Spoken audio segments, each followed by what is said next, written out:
Storyland dengan bahagia mempersembahkan cerita Bumi Nusantara.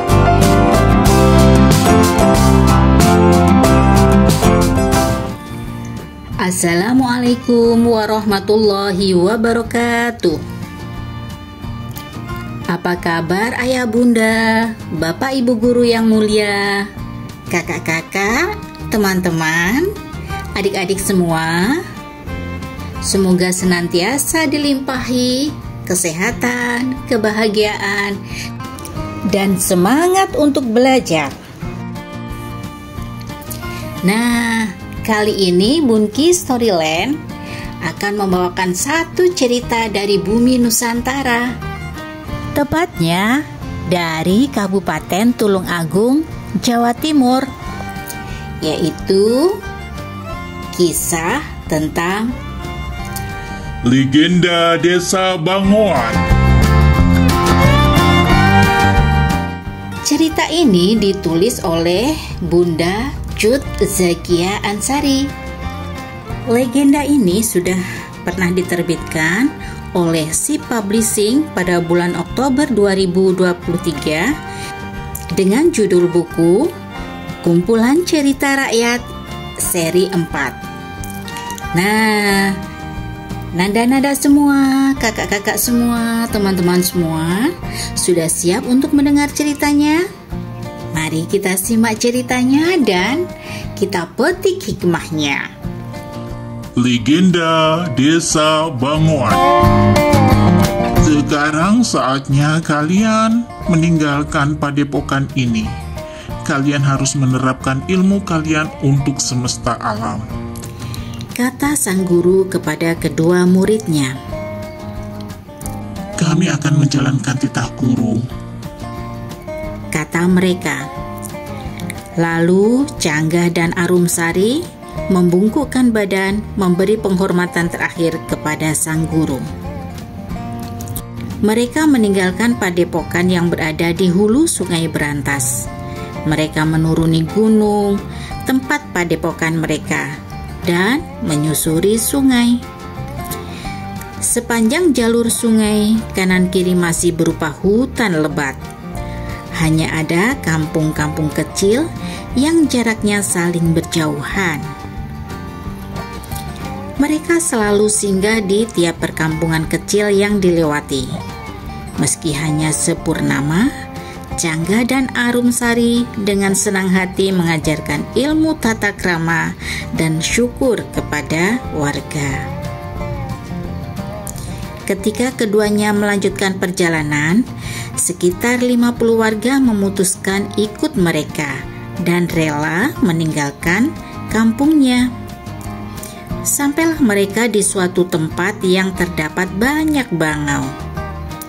Secara berkelompok, bangau-bangau ini bertengger di pohon-pohon sendung yang sangat besar. Menurut warga yang mengikuti mereka, pohon-pohon sendung di sini tidak bisa ditebang. Sendung ajaib, begitu mereka menjulukinya. mungkin karena dijaga para bangau yang saben hari memanjat syukur pada Ilahi, kata Canggah. Bangau-bangau ini tinggal di sini karena banyak ikan, katak, serangga, dan sumber makanan lainnya, lanjut Canggah. Artinya, kita bisa tinggal di sini. Jadi, kita babat alas dulu. Bagaimana kalau kita membuka lahan yang berbeda? Tawar Arumsari.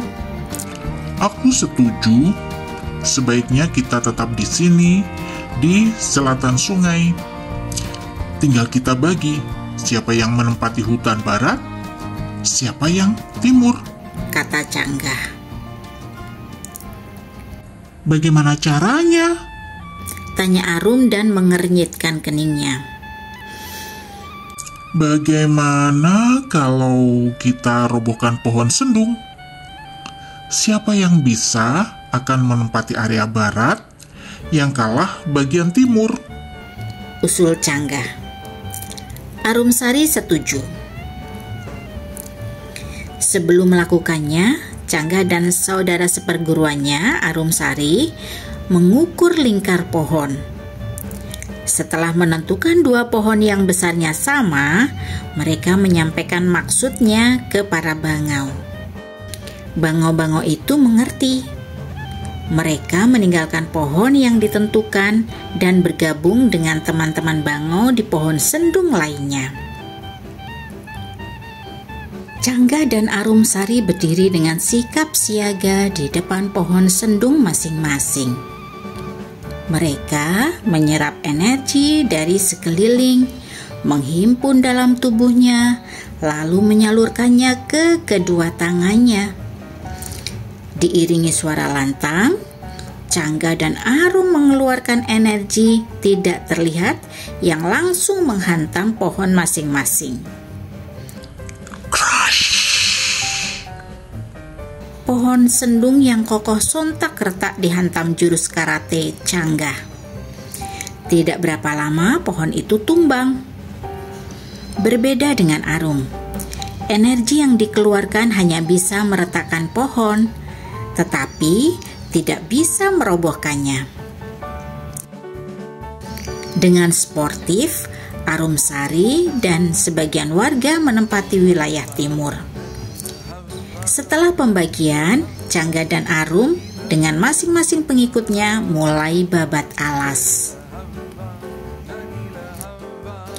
Hari demi hari, bulan dan tahun telah berganti.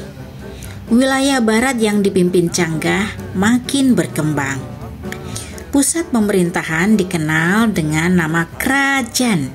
Sebutan singkat dari kerajaan, banyak dikunjungi warga manca. Sedang satu dusun lagi di baratnya diberi nama sesuai nama pohon besar dan rimbun tempat musafir berteduh, yaitu Ngipik. Kekuasaan membuat Cangga dan Arumsari makin jauh dari pribadi luhur budi dan syukur. Benih-benih keserakahan tumbuh makin kuat, hingga muncul pikiran-pikiran untuk menguasai daerah lain. Sudah seharusnya aku juga menguasai wilayah timur. Bukankah aku lebih kuat dan sakti dibanding Arumsari? Gumam Cangga. Demikian juga pemikiran Arumsari. Kalau aku ingin kuat, aku harus bisa menguasai daerahnya Cangga. Dengan begitu, Cangga tidak akan meremehkanku. Saat itu, keberadaan pohon-pohon besar sudah banyak berkurang. Hanya tersisa 3 pohon sendung untuk 3 kelompok bangau. Sehingga banyak bangau meninggalkan tempat itu. Mereka pergi entah kemana. Sedang pohon Ngipik juga hampir punah. Pohon-pohon ditebang untuk membuat rumah dan perlengkapan rumah tangga. Lahan terbuka itu diubah menjadi pertanian dan perkebunan.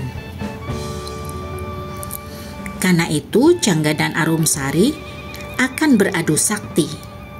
Mereka saling lempar energi dalam, jatuh bergantian, terluka, dan terus bertahan. Pohon sendung yang tinggal beberapa terkena hantaman dan bertumbangan. Para bangau lari kocar-kacir meninggalkan tempat itu.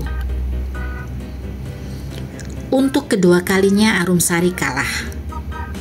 Kali ini, Arum harus menyerahkan sebagian wilayahnya yang berupa pekarangan atau ladang. Untuk menunjukkan kemenangannya, Cangga menamai dusun baru itu Karang Arum atau pekarangan milik Arumsari yang sekarang menjadi wilayah kekuasaannya. Namun, Cangga harus membayar mahal. Sejak hari itu, tidak lagi ada bangau di daerahnya. Anehnya, bersama dengan perginya para bangau, ikan dan sumber pangan lainnya juga menyurut. Untuk mengingat keberadaan para bangau yang menjadi pertanda dusun Kerajaan dan Ngipik, akhirnya Canggah menamai daerahnya sebagai Desa Banguan atau Bangoan. Dusun Karangarum masuk wilayah Desa Bangoan. Nah, adik-adik semua, nanda-nanda semua, teman-teman semua, demikianlah legenda Desa Bangoan. Setiap nama pasti ada sejarahnya, pasti ada ceritanya. Bagaimana dengan nama desamu? Coba kalian cari tahu legenda di balik nama desa kalian. Kalau kalian punya cerita yang ingin dibacakan oleh Bunki Storyland untuk teman-teman kalian di seluruh dunia, silakan sampaikan kepada orang tua kalian untuk mengirimkannya melalui surat elektronik ke alamat Bunki Storyland. Nah, hal menarik apa yang kalian dapatkan dari legenda Desa Bangoan ini? Coba kalian diskusikan dengan orang tua. Kalian juga bisa diskusikan ini dengan Bapak Ibu guru kalian. Nah, kalau kalian tidak ingin ketinggalan cerita-cerita seru dari Bunki Storyland, jangan lupa subscribe, dan bunyikan lonceng notifikasinya. Dan kakak yakin kalian suka dengan semua cerita-cerita dari Bunki Storyland. Karena itu, klik tombol like dan share ke teman-teman kalian, supaya teman-teman kalian juga mendapatkan cerita-cerita seru dari Bunki Storyland. Sampai di sini cerita Bunki Storyland. Sampai jumpa. Wassalamualaikum warahmatullahi wabarakatuh.